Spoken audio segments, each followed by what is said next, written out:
चिकित्सा संस्थान के लिए इस विधि के लिए प्रेरणादायी है और स्वस्थ भारत के निर्माण में हमारा सहयोग रहेगा। भविष्य उज्जवल है, यह आशा के साथ हमें आज इस अवसर पर महामहिम राज्यपाल श्री आचार्य देवव्रत महाराष्ट्र राज्य यहाँ उपस्थित है। यह हमारा सौभाग्य है और मैं चाहूंगा, मैं उनसे नम्र निवेदन करता हूं कि वे आशीर्वाद पर अपने विचार हमारे साथ साझा करें। श्री आचार्य देवव्रत महामहिम राज्यपाल महाराष्ट्र राज्य।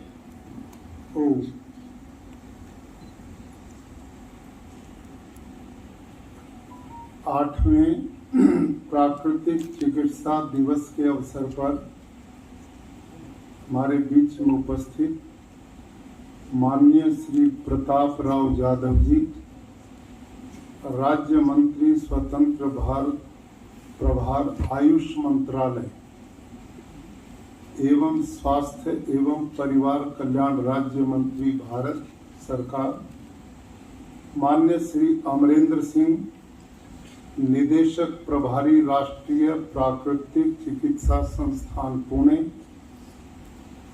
डॉक्टर कविता जैन, संयुक्त सचिव आयुष मंत्रालय भारत सरकार, मान्य श्रीमती सुचिता Joshi ji, post master general Pune क्षेत्र, मान्य श्री अनंत बिरादर जी, विशिष्ट अतिथिगण, राष्ट्रीय प्राकृतिक चिकित्सा संस्थान में उपस्थित समस्त प्राकृतिक चिकित्सक, शोधकर्ता, छात्र छात्राएं, पत्रकार बंधु, उपस्थित देवी और सज्जनों, आज इस राष्ट्रीय प्राकृतिक चिकित्सा संस्थान में आने का सौभाग्य मिला और इस संस्थान की भव्यता को देखकर प्राकृतिक चिकित्सा वर्तमान समय में आगे बढ़ रहा है एक मिशन। इसके लिए भारत के यशस्वी प्रधानमंत्री श्रीमान नरेंद्र मोदी जी ने आयुष मंत्रालय अलग बनाकर हमारी भारत की प्राचीन इन चिकित्सा पद्धतियों को पुनः जीवंत करने का बहुत बड़ा अभियान चलाया। आज हम 8वें प्राकृतिक चिकित्सा दिवस का ये समापन के रूप में कार्यक्रम कर रहे हैं। आज से 7 दिन पहले आपके इस कार्यक्रम का शुभारंभ अहमदाबाद में हुआ था और उस कार्यक्रम में भी मैं उपस्थित रहा। प्रारंभ भी हुआ, आज इसका समापन भी हो रहा है।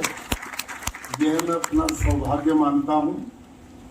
जैसे माननीय मंत्री जी ने अपने उद्बोधन में बहुत सुंदर हमें जानकारियां प्रदान की और आप सभी वो लोग हैं जो प्राकृतिक चिकित्सा से जुड़े हुए हैं।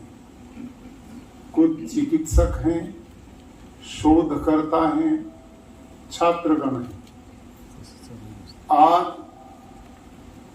एक बहुत बड़ी चुनौती समस्त मानवता के सामने स्वास्थ्य की खड़ी हो गई है और उसके लिए बहुत बड़ा खर्चीला अभियान चल रहा है। पूज्य बापू महात्मा गांधी ने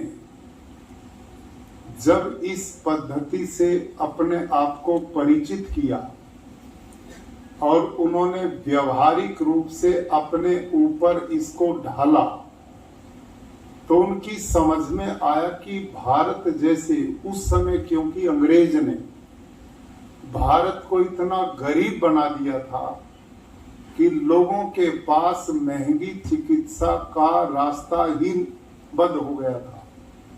वो इस बात को समझ गए थे कि भारत के लोग प्रकृति प्रेमी रहे हैं और यदि प्राकृतिक चिकित्सा के साथ इनको जोड़ा जाए तो यह चिकित्सा पद्धति ऐसी है कि जो पूर्ण रूप से निरापद भी है, खर्चीली भी नहीं है, और इसके द्वारा हम बीमार ही क्यों हों। एक तरीका है, पहले बीमार होंगे फिर उसका इलाज कराएंगे। तो यह पद्धति ऐसी है कि जो हमें जीवन शैली सिखाती है। प्राकृतिक चिकित्सा अर्थात प्रकृति की ओर लौटना, return to nature. Mahatma Gandhi ने पहली यही पुस्तक पढ़ी थी और उसके बाद उन्होंने प्रकृति की ओर लौटने का एक निर्णय लिया था। और सौभाग्य से पुणे का ये नगर जिसमें वो रहे और चिकित्सा के बहुत गहरे मूल्यों को उन्होंने प्राप्त किया, और जितने भी गांधी आश्रम देश में स्थापित किए, लगभग सभी आश्रम में पूज्य बापू ने प्राकृतिक चिकित्सा को भी साथ में जोड़ने का काम किया था। मैं इस समय प्राकृतिक खेती का अभियान देश में चलाए हुए हूं और पूरे देश में यह मिशन अब प्रधानमंत्री जी के नेतृत्व में बड़ा तेजी से आगे बढ़ रहा। आज सौभाग्य से पुणे में प्रातःकालीन जो मेरा कार्यक्रम था वो एग्रीकल्चर यूनिवर्सिटी पुणे में था, जहां प्रदेश के माननीय कृषि मंत्री, कृषि के एसीएस और जितने भी अधिकारी पशुपालन और कृषि से जुड़े वो सभी उसमें थे। जितनी इस समय आपकी संख्या है इतने से भी ज्यादा उनकी संख्या थी। और यही मैंने चर्चा उनके बीच में की कि जब तक हमारा खान पान शुद्ध नहीं होगा, हम चिकित्सा कोई भी करते रहें वो इतना उपयोगी लाभदायक हो ही नहीं सकती। किसी बर्तन में गंदगी पड़ी हो और उसमें कितना भी अमृत तुल्य पदार्थ डालते जाएं तो वो खराब होगा या ठीक होगा? वो खराब होता जाएगा। तो प्राकृतिक चिकित्सा का काम क्या है? इस शरीर रूपी बर्तन को शुद्ध करना, इसको विकारों रहित करना। कहीं ऊर्ध्वजत्रु रोगों के लिए आप नेति करते हैं, जल नेति करते हैं, और एनिमा के द्वारा उदर का शोधन करते हैं। कहीं मिट्टी पट्टी होती है, कहीं कटी स्नान होता है, बात होता है, और इसके साथ उपवास। उपवास के बारे में हमारे यहाँ आयुर्वेद में भी लिखा है, लंघनम परम औषधम। सब रोगों का इलाज उपवास है। और आदमी को तो ये सिखाना पड़ता है, इस समझदार आदमी को सिखाना पड़ता है। और जिनको हम समझदार नहीं मानते उन पशु पक्षियों को समझाना नहीं पड़ता। वो बीमार होते ही सबसे पहला काम लंघन करते हैं, उपवास करते हैं। गाय, भैंस, गधे, घोड़े, ऊंट, बकरी को कितने भी बढ़िया व्यंजन दे दे, लेकिन वो यदि अंदर से स्वस्थ नहीं है तो उसकी ओर देखते भी नहीं। लेकिन हम समझदार उसको छोड़ते नहीं। ये हमारा और उनका अंतर है। आप पशु पक्षी को जंगल में छोड़ दो, वो वही खाता है जो उसके अनुकूल है, उसको नहीं खाता जो उसके प्रतिकूल है, उसको नहीं खाता हो। लेकिन हम समझदार हो कोई विवाह शादी पार्टी का कार्ड आता है ना घर पे, मैं देखता हूँ कई दिन पहले तैयारियां शुरू हो जाती हैं। और हम समझदार बहुत हैं, बहुत समझदार हैं। घर में कोई गाड़ी खरीद के लाते हैं ना, आजकल बढ़िया बढ़िया गाड़ियां आ रही मार्केट में, तो जब गाड़ियां खरीद के लाते हैं तो उसकी इतनी चिंता होती है। घर में गाड़ी लाए खरीद के, घर में बड़ी खुशी थी। बेटे ने सवेरे गाड़ी को निकाला तो पिताजी ने पूछा, बेटे कहाँ ले जा रहे? कि पापा पेट्रोल डालने के लिए ले जा रहा। पापा ने रोका, रुको रुको, ये जो यहाँ ना पेट्रोल पंप, इससे मत डलवाना, वो है ना दूर, उससे डलवा के लाना। क्यों, इसमें क्या दिक्कत है? कि हमने सुना ये मिलावटी डालता है और वो असली डालता है। मिलावटी तेल डालोगे तो गाड़ी खराब होगी, सही डालोगे तो लंबी चलेगी। है ना समझदारी की बात? है ना समझदारी की बात? लेकिन इन्हीं दोनों माता पिता को एक विवाह का कार्ड मिल गया, इन्हीं को। और ये दोनों साहब कई दिन पहले तैयारी शुरू हो गई। और आजकल आप जानते हैं, आपका तो अभी मैंने कोई विवाह शादी अटेंड किया नहीं था, लेकिन हरियाणा पंजाब जहां का मैं रहने वाला हूं वहां अटेंड की। बिरादर साहब जानते हैं, वहां आजकल कई एकड़ में स्टॉल लगते हैं और तरह तरह के व्यंजन होते हैं। और ये ये पिता पुत्र दोनों भी पहुंचे, स्टॉल लगे हुए थे, लाइन लगा दी, एक भी स्टॉल को मिस नहीं किया, एक को भी मिस नहीं किया। वही खट्टा था, वही मीठा था, वही कड़वा था, वही तीखा था, वही आइसक्रीम थी, वहीं पर चाय कॉफी थी। सारी ही तो अंदर चली गई। सोचिया, इतना सा पेट, इतना माल, बताओ ठीक होंगे या बीमार होंगे? आज हमें पता ही नहीं जीवन का। उस गाड़ी की तो चिंता जो अपने वाली गाड़ी की किसी को भी चिंता नहीं, मौका मिले छोड़ेंगे। आज ये स्थिति, आज हमारे बच्चे, हमारी जीवन शैली सभी सूर्यवंशी हो रहे हैं। जब तक सूरज की धूप ना लगे तब तक जागरण होता ही नहीं। सोने का समय नहीं, उठने का समय नहीं, कोई दिनचर्या नहीं, खान पान का पता नहीं, और अल्ट्रा मॉडर्न अपने आप को, उसको कहते हैं जो देर में उठे और देर में सोए।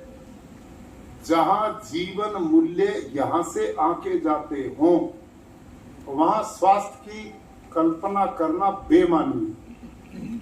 हमारे ऋषि और मुनियों ने ब्राह्म मुहूर्त को सर्वाधिक पवित्र काल माना था, जहां ओजोन, शुद्ध परिष्कृत ऑक्सीजन होता था। वो समय पर उठते सोते थे और प्रातः काल ब्राह्म मुहूर्त में उनका जागरण होता था। सब प्रकृति से जुड़े थे, अपने अपने कामों पर लग जाते। और ये अकल हमारी तो चली गई, पशु पक्षी में आज भी जो की त्यों। सूर्यास्त का होता है, सभी पक्षी उड़ करके अपने अपने घरों की ओर चले जाते हैं। और आज भी प्रातः काल कुकड़ू कू कौन बोलता है? मुर्गा सही 4 बजे अजान दे देता है। आज भी जितने भी पक्षी हैं, एक भी सूर्य उदय के बाद आपको घोंसले में नहीं मिलेगा। वो 4 बजे के बाद अपने अपने व्यवस्था में, जीवनचर्या में लग जाते। मैं जब छोटा था, गांव में था, 5 बजे तो गाय भैंस का दूध दो लिया जाता था, पशुओं को चारा दिया जाता था, माताएं चक्की चलाती थी, दूध बिलोती थी।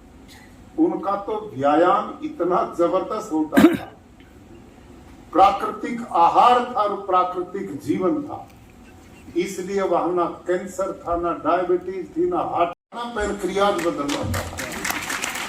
सभी स्वस्थ थे लोग। आज मैं सवेरे यही बात अपने उन मित्रों को बोल रहा था कि भाई आज से 40 वर्ष पहले कोई नहीं जानता था कैंसर किसे कहते हैं, कोई नहीं जानता था हार्ट अटैक क्या होता है, कोई नहीं जानता था किडनी भी खराब हो जाती है, घुटने तो कोई जानता ही नहीं था, ये भी बदलवाने पड़ेंगे। क्यों? क्योंकि उस समय जहर वाली खेती नहीं थी। सारा दिन यूरिया, डीएपी, जंतुनाशक। आप कितनी भी प्राकृतिक चिकित्सा कर लो, जब खाना वो पड़ेगा तो ये चिकित्सा भी क्या काम करेगी? सोचो आप इस बात को। एक भी चीज शुद्ध आज नहीं मिल रही है। ये जो पानी की बोतल रखी हमारे सामने, 30 साल पहले कोई लिए फिरता था इसको?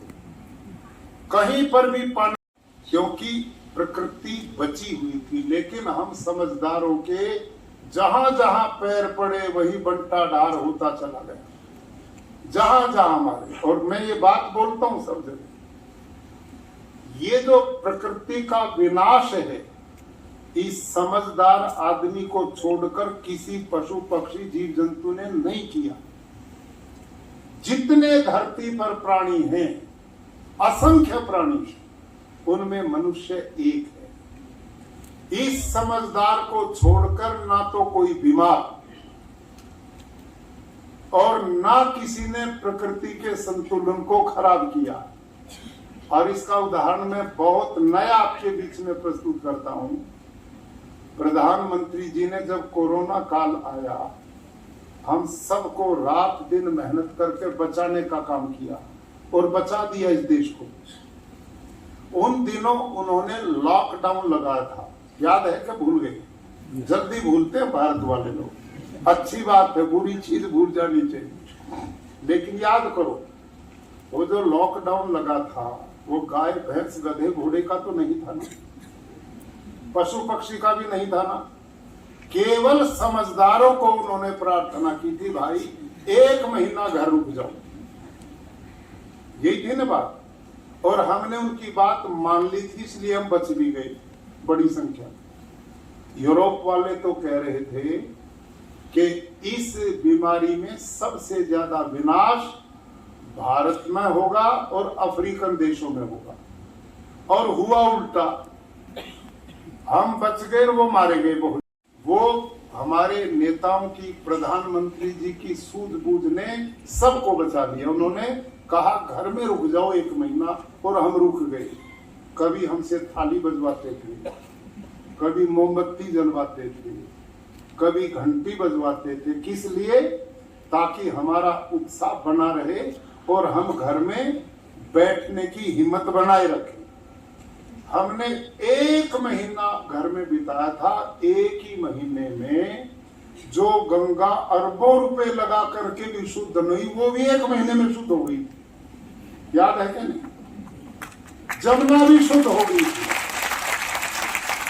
और तारे भी, सितारे भी दिखने लगे थे आकाश में, और जंगल के पशु पक्षी भी गलियों में आ गए थे हमारे।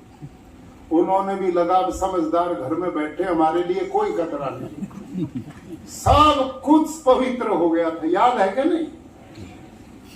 गंगा भी शुद्ध, जमुना भी शुद्ध, समुद्र भी शुद्ध, झीलें भी शुद्ध, आकाश भी शुद्ध, पर्यावरण भी। कुल 1 महीना कृपा की थी हमने घर में बैठने। तो इससे सिद्ध क्या हुआ? हम ही तो अंदर थे, बाकी तो सब खुले में थे।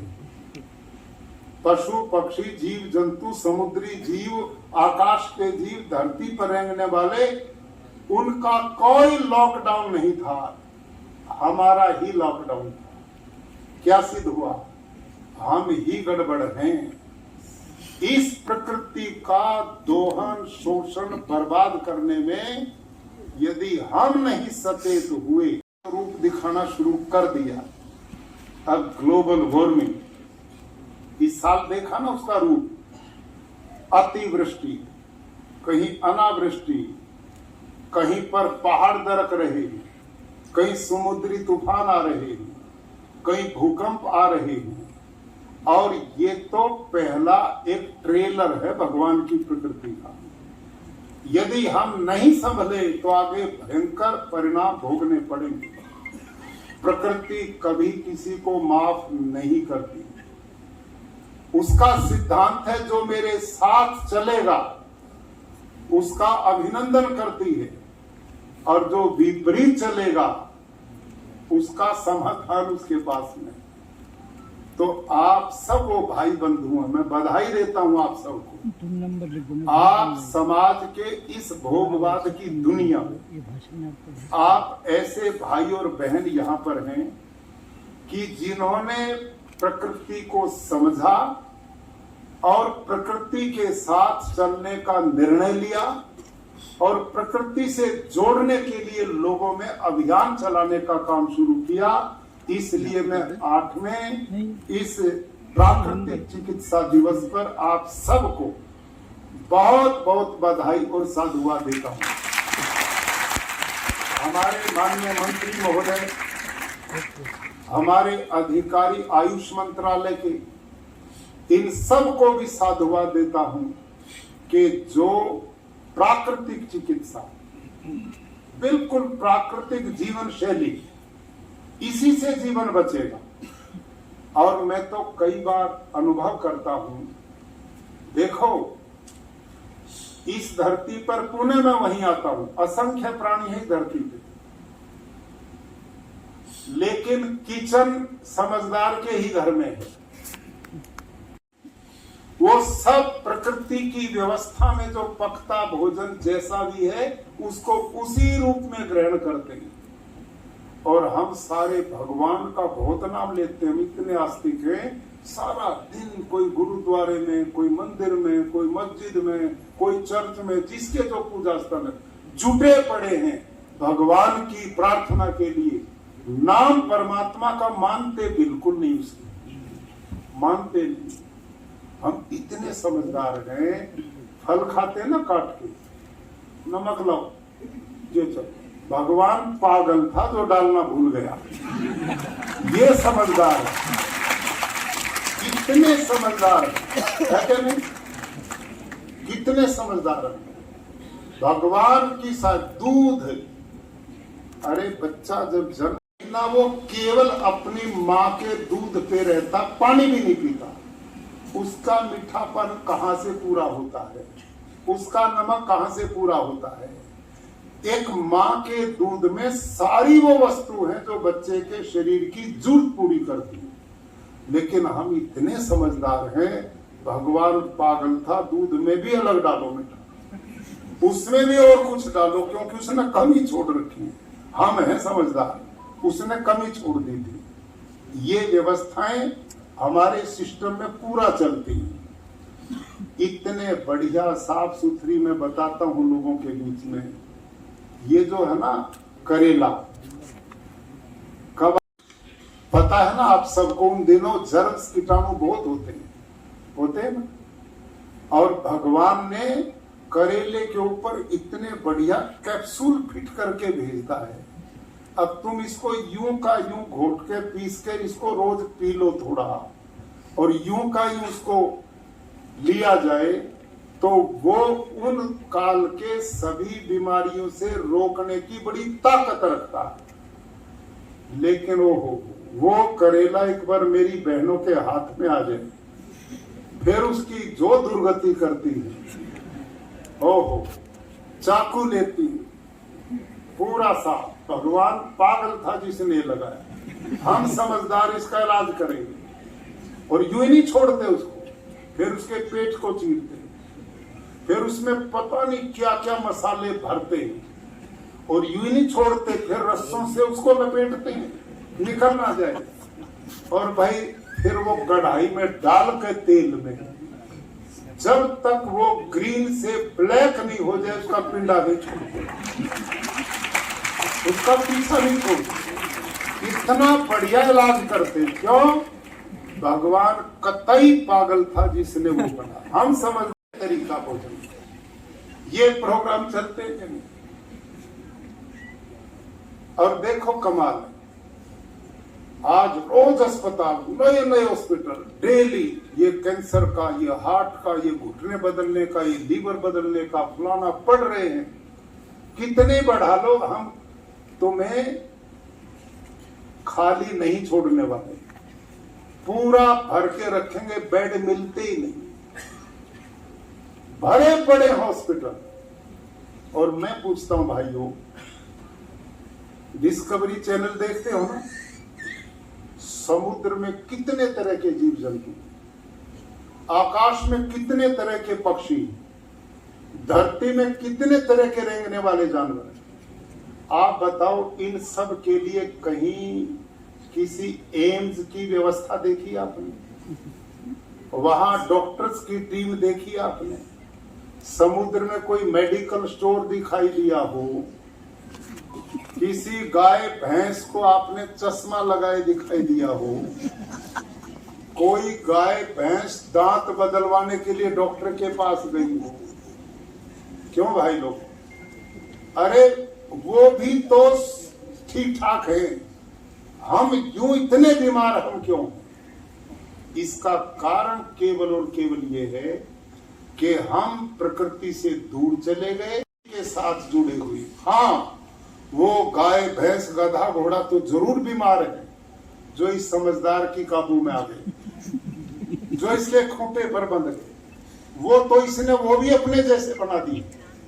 लेकिन जो हमारी व्यवस्था में नहीं, जंगलों में रहते हैं, हमारे से दूर रहते हैं, उनको कोई दवाई की जरूरत नहीं। सब ईश्वरीय व्यवस्था, प्रकृति की व्यवस्था में स्वस्थ और निरोग जीते। क्यों? क्योंकि उनका आहार विशुद्ध प्राकृतिक है। वहां ना यूरिया है, ना डीएपी है, ना जंतुनाशक है। वो उसी नेचुरल आहार को लेते, इसलिए ठीक है। आज पशु पक्षियों की प्रजातियां लुप्त हो गई, कितने जीव खत्म हो गए हैं। आज मैं बता रहा था, खेत हमारे बंजर हो गए, जमीन का पानी पीने लायक नहीं बचा। गाय भैंस के दूध में यूरिया डीएपी केमिकल मिल रहे हैं, मां के दूध में केमिकल मिल रहे हैं। ऐसी अवस्था में हम कैसे स्वस्थ रह पाए? खेती और प्राकृतिक चिकित्सा, जब इन दोनों का कॉम्बिनेशन होगा तो पूर्ण स्वास्थ्य की प्राप्ति तब होगी। तो हमने प्राकृतिक खेती की ओर बढ़ना। आज अभियान पूरे देश में माननीय प्रधानमंत्री जी ने प्राकृतिक खेती को राष्ट्रीय प्राकृतिक कृषि मिशन बना दिया और पूरे देश में अभियान चलाया गया है। किसानों को प्रेरित किया जा रहा कि भाई, आप इस जहर वाली खेती को छोड़ो और वो गो आधारित, गोमूत्र और गाय के गोबर छान से जो खेती थी उसकी ओर बढ़ो, ताकि हमारी धरती मां जहर मुक्त हो सके। धरती के पास कुछ बचा ही नहीं जो दे पाए, सब बंजर हो गई। केचुआ, अर्थवारम, सूक्ष्म जीवाणु, मित्र की सब मार दिए जहर के द्वारा। ऐसे ऐसे केमिकल किसान डालते हैं जिनसे सांप भी मर जाता है। हम कैसे बचेंगे? सब स्लो पॉइजन बच्चों में जा रहा। आज मैं बता रहा था, अभी 1 महीना पहले एक रिसर्च छापा और इस रिसर्च फ्रंट पेज पे सबसे ऊपर, और उसमें क्या था, 105 माताएं उन्होंने ऐसी ली जिन्होंने अभी बच्चों को जन्म दिया। उन सब माताओं के दूध के सैंपल लिए जो बच्चों को पिलाती थी। 105 में से 105 ही माताओं के दूध में जहर पाया, यूरिया पाया, डिटर्जेंट पाया, तरह तरह के केमिकल पाए। अब इस हालत में चिकित्सा कोई सी भी कर लो, ठीक कैसे बचेंगे जब हमारे अंदर पानी में भी जहर, खान पान में भी जहर, हवा में भी जहर, दूध में भी जहर, फल फ्रूट में इतना केमिकल, तो कैसे स्वास्थ्य बचेगा? हमने जड़ को पकड़ना पड़ेगा। पत्तों को सींचने से काम नहीं चलने वाला। जड़ है प्राकृतिक खेती और प्राकृतिक चिकित्सा से प्राकृतिक जीवन शैली। ये दोनों जब हम बराबर चलाएंगे तो इस मिशन में पूर्ण रूप से सफलता मिलेगी। प्राकृतिक चिकित्सा, इससे बढ़िया जीवन शैली कोई है नहीं। हमारे प्राचीन ऋषियों ने योग, प्राणायाम और कब उठना, कब खाना, कितनी बार खाना, क्या खाना, कैसे खाना, इतना बहुत बड़ा उन्होंने गहराई से चिंतन इस पे किया। प्राचीन काल से लोग जंगलों में रहते थे। उपहोरे गिरिनाम संग में च नदी नाम धिया विप्रो आ जाए, ये वेदों में लिखा कि पहाड़ों की उपत्यका, नदियों के संगम, ऐसे स्थान पर ऋषियों के आश्रम होते थे जहां हमारे शिक्षण केंद्र होते थे, और उन शिक्षण केंद्रों में वो विद्यार्थी गोपालन भी करते थे और प्राकृतिक खेती भी करते थे। वही उनका आहार था और वही प्रकृति उनका जीवन था। वहां बीमारी का सवाल ही पैदा नहीं था। सब लोग निरोग और सैकड़ों वर्ष की लंबी आयु सुखपूर्वक जीते थे।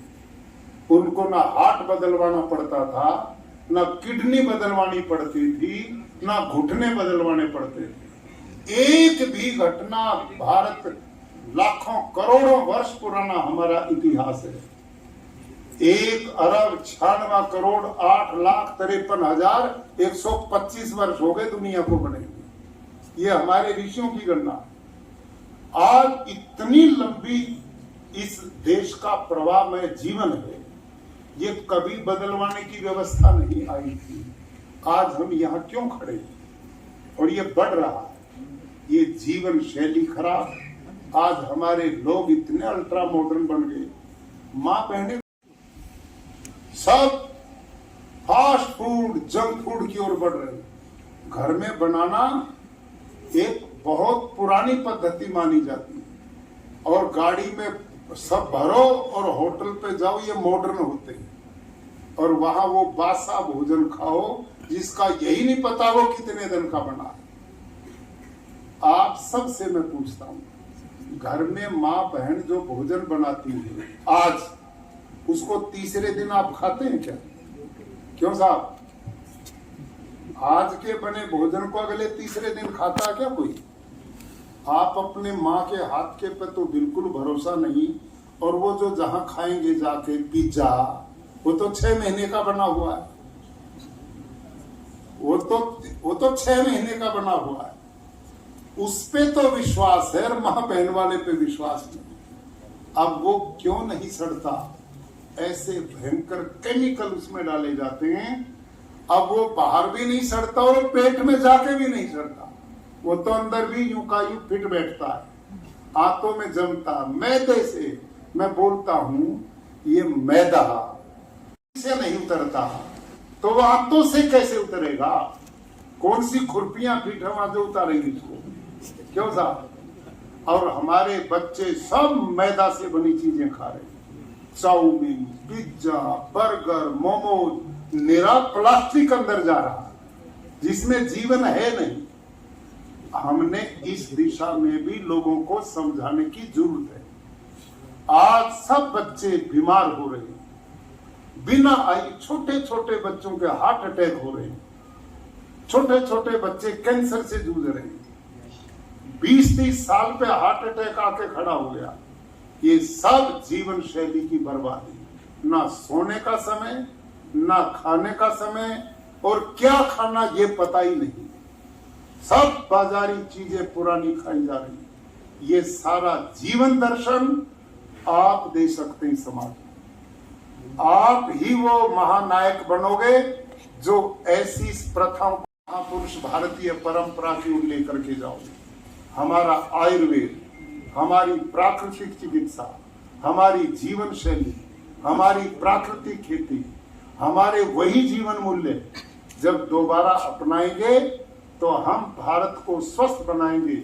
और स्वस्थ भारत, स्वस्थ शरीर में ही स्वस्थ मन और आत्मा रहते हैं। जैसा अन्न वैसा ही मन। गीता में भगवान कृष्ण कहते हैं, आहार शुद्ध सत्व शुद्धि। आहार की शुद्धता से ही विचार और मन की शुद्धता। हम इतने लोग बैठे ना ठीक ठाक, कोई दिक्कत तो नहीं है। एक को दारू पिला दो और 10 मिनट में देखो क्या होगा। ये लोग कहते ना अन्नकार पीने का प्रभाव नहीं पड़ता, 15 ही मिनट में देखो आदमी का क्या रूप बनता। क्यों बना? अभी तो ठीक था, 15 मिनट में क्या हो गया? क्योंकि उसके अंदर आहार गलत चला गया और उस गलत आहार ने 15 ही मिनट में मन पे प्रभाव डाला कि वो आदमी से मन पर प्रभाव। इसलिए भाई और बहनों, आप प्राकृतिक चिकित्सा के क्षेत्र में आगे बढ़े हैं, आप आदरणीय हैं, सम्माननीय हैं। आप जिन जिन लोगों का संपर्क में आओगे उनका निश्चित भला और कल्याण होगा। आयुष मंत्रालय, भारत सरकार और मैं आपके इस संस्थान के प्रति बहुत बहुत शुभकामनाएं देता हूं। ये ज्यादा से ज्यादा बढ़ना चाहिए, इसी में कल्याण छिपा है। भारत स्वस्थ होगा तो विकसित होगा, भारत स्वस्थ होगा तो आत्मनिर्भर होगा, भारत स्वस्थ होगा तो हम प्राचीन परंपराओं को पुनः स्थापित करके देश को गौरवान्वित कर पाएंगे। धन्यवाद।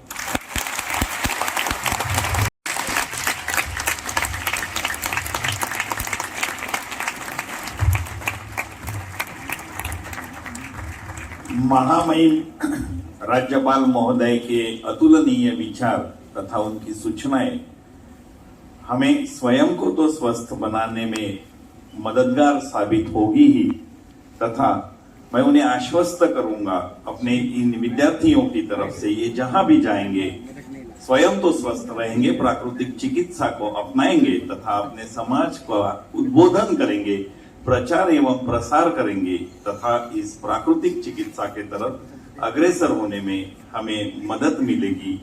आपके विचार के लिए मैं आपको साधुवाद देता हूं, आपकी सूचनाओं का पालन होगा ऐसा आश्वस्त करता हूं।